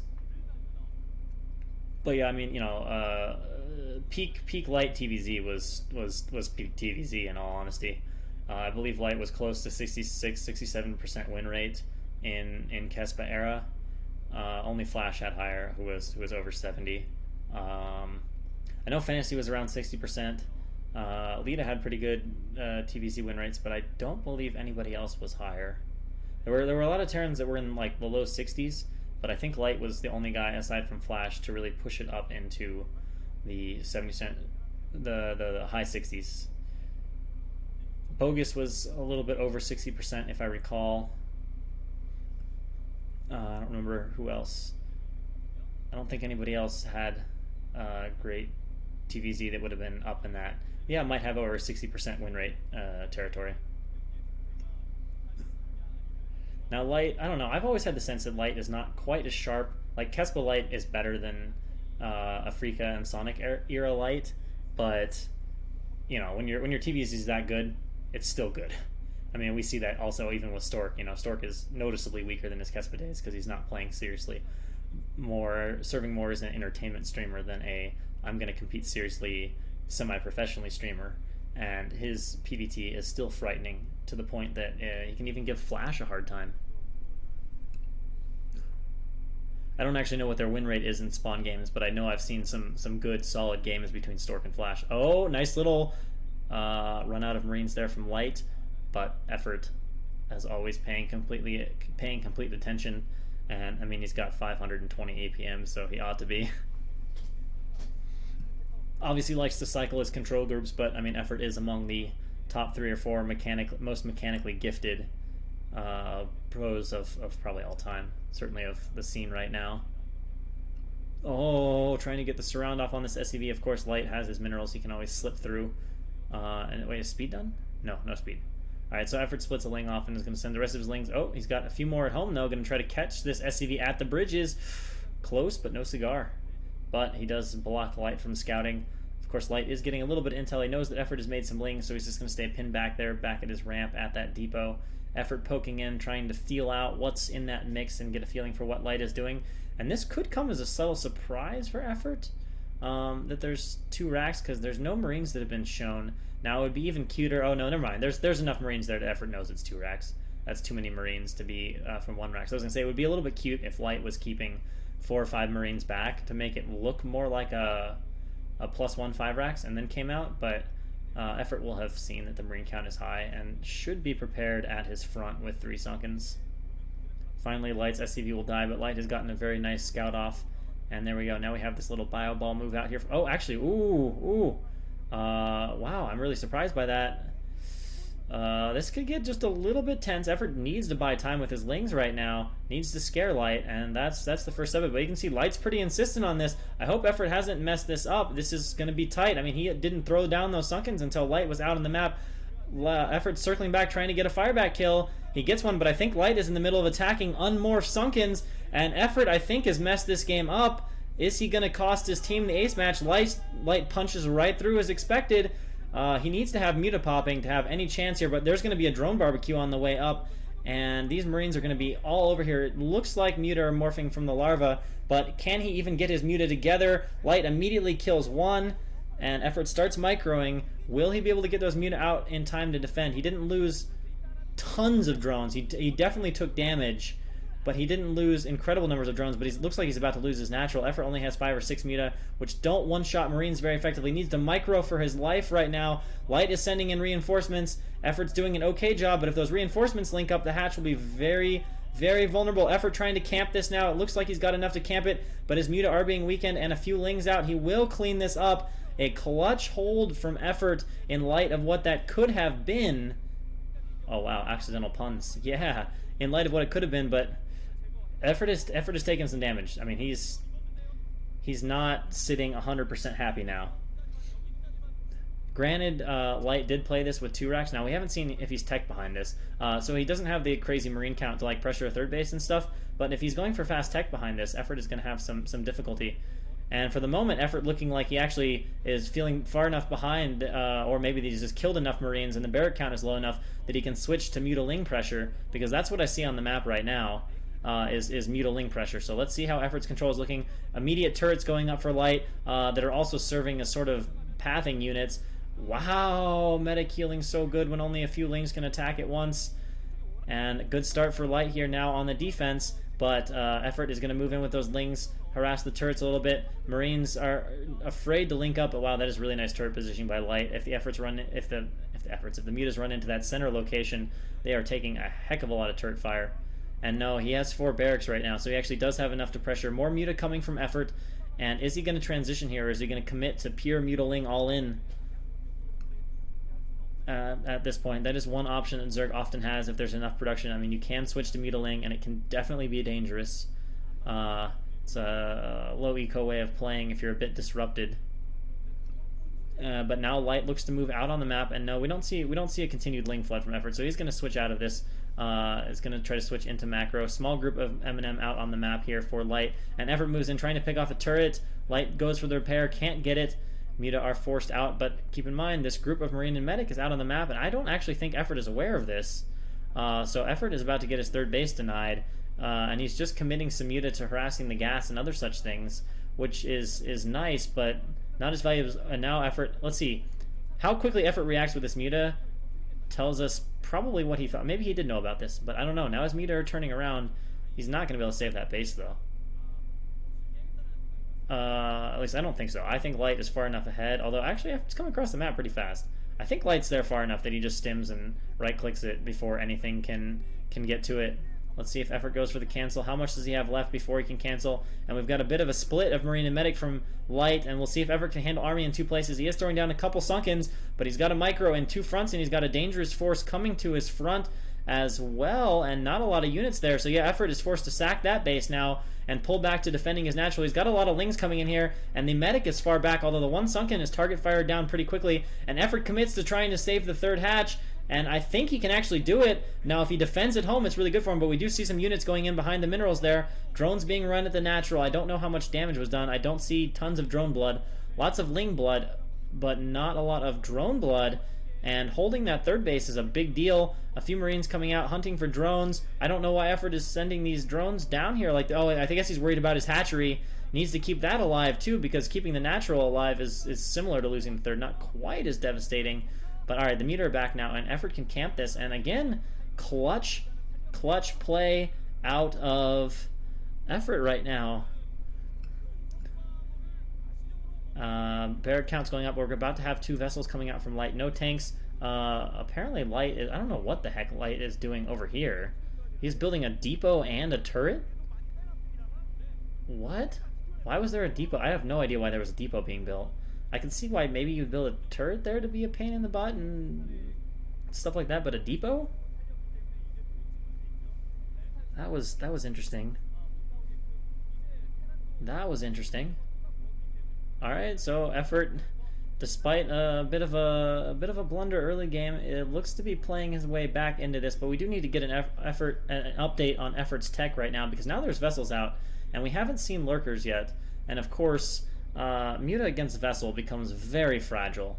I mean, EffOrt is a freaking genius of splits and such things. Those Vessels were chasing like they had a Radiate, but no Radiate goes down, so perhaps... oh no, never mind, there's not enough energy. Actually quite away from having enough Vessel energy, so EffOrt still has a bit of a Muta window, but what is the status of EffOrt's... what's the word for it? Not upgrades, but like Hive and Defiler tech.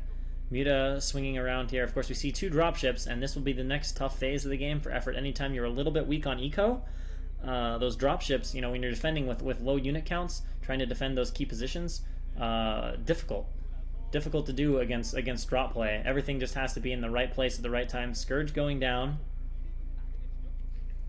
and our Mutalisks flying all around, looking to harass the 3rd base, but now they're going to have to come back and try to assist here. Now they're at the back of the army.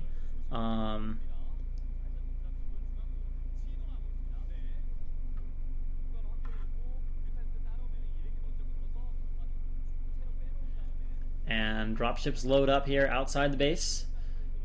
And about to fly in. Here we go, flying into the base right now. Dropships unloading. EffOrt does have defilers, so that is actually really encouraging. But this drop is landed, and drones are pretty important right now. So the drones are immediately evacuated. Oh, and Irradiate is down on the defiler. Does he have consume? No, so the defiler dies. And of course, there are vessels there now. We'll see how the target firing is in Lurker. First target firing is pretty good. Irradiate does go down. I think those were the 2 Irradiate stages left. So EffOrt can probably defend this with his mutas, but it looks like he's going to lose some evos, although actually Light is looking to perhaps add to this drop, elevating his entire army into the main. EffOrt sends in the muta. Is it enough to buy time for the Lurker? No, it is not. The muta are all dead. Is there anything else EffOrt can bring up, or is he going to lose his entire main? It looks pretty bad for EffOrt right now. Light looks like he is about to send Team EffOrt into oblivion. Target firing down the evos, not going for the defiler den. EffOrt is still holding on, but by the skin of his teeth. Large reinforcement contingent from Light down to EffOrt's third base, which appears to have no defense at it, and an eraser goes down. No burrow yet from EffOrt, so some drones will probably die, and just more APM that has to be sent other places. Ling's being streamed in, but they're unable to kill these Marines, and I think EffOrt is about out of stuff, and there it is. GG. Light in the clutch. EffOrt tried, but could not recover from the early blunder of not having Sunkens up in time. I don't know. I'm really surprised EffOrt misread that, but that was really painful day for EffOrt. I'm sure he's not going to be feeling very good for his team. Wow. I was not expecting that. EffOrt's probably just like, oh my gosh, if only I would have won that CVP. I mean, you know, losing to Light in and of itself, there's no shame, but the way he lost to Light is a bit rough, and the fact that he lost to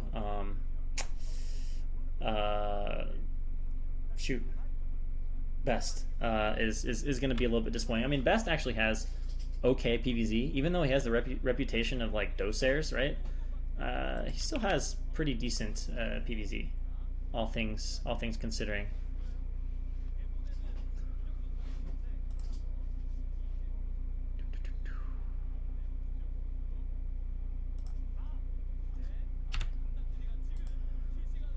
So we have Light, BeSt, Hyuk, and Bong Soon into the finals to face the winner of Flash's team against Cadenzi's team. So Cadenzi's team, last Jaedong, shoot, Cadenzi, who's the other player from their team? Somebody, and then Flash obviously has a strong contingent of his own. Oh, am I not logged in right now? Oh no, because I cleared the cache. That's why I'm not logged in. But yeah, thanks to everybody for watching today. And the next semifinal match is in 3 days from now. It's going to be basically 69 hours from now, just under 3 days from now. Oh, Tyson, yeah. Who Cadenzi says, I guess, struggles with nerves, especially in televised / pressure games.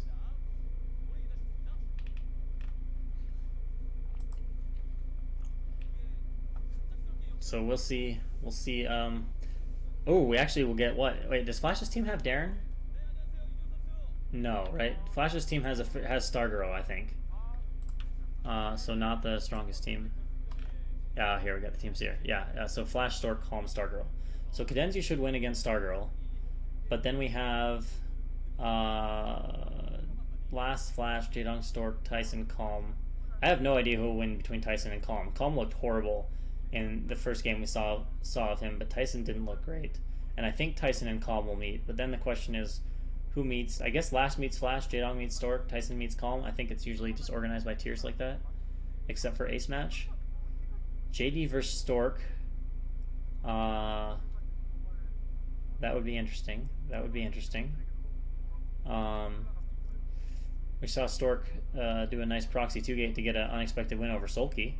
So if he can beat Sulky, you know, I mean, you'd think Jaedong would be favored given PvZ and Stork's lack of practice, but one never knows. But I would say advantage JD there. Tyson versus Calm, I want to say advantage Tyson. And Cadenzi versus Stargirl should be overwhelming advantage Cadenzi. So we'll have a good battle. And Cadenzi also says Tyson won against Calm the other day in a spawn game. Yeah, I mean Calm, I don't know. I guess he's recently back a little bit. I don't know. He just hasn't looked good. I've not been impressed with what I've seen of Calm. And of course, last versus Flash. I mean, Flash will probably win, but the heavy advantage Flash there. Jaedong versus Stork advantage Jaedong. Tyson versus Calm advantage Tyson. Cadenzi Stargirl overwhelming advantage Cadenzi. I would say, to my eye, Demolition Demonstration is a modest favorite, but it's not like, oh, I'm expecting them to win. And I am excited for some of these I mean, just look at these matchups. Last versus Flash, Jaedong Stork. Those are two great games. Tyson versus Calm could provide some entertainment. And from what I understand, Cadenzi versus Stargirl ought to be something of a landslide. The tiebreaker will be Cadenzi versus Flash. That would be the hypest tiebreaker of all time. I mean, it probably wouldn't end in hype, but I would be so hyped to actually watch that. I would freak out. I would literally freak out. I'd be like, oh my god, they sent Cadenzi to fight. They believe. They believe in foreign power. Alright guys, well, that is all we have today. So thank you so much for watching. Again, I will see you in 3 days for the finals, and then 6 days after that for for the second semifinal, and then 6 days after that for the finals. And again, a huge shout out to Afreeca team, and especially Grace. Their support has been invaluable in helping figure out the Afreeca learning curve, and I think we are getting more and more used to things all the time, and I look forward to continuing to do this with you guys. So thanks everyone for watching, and have a great day.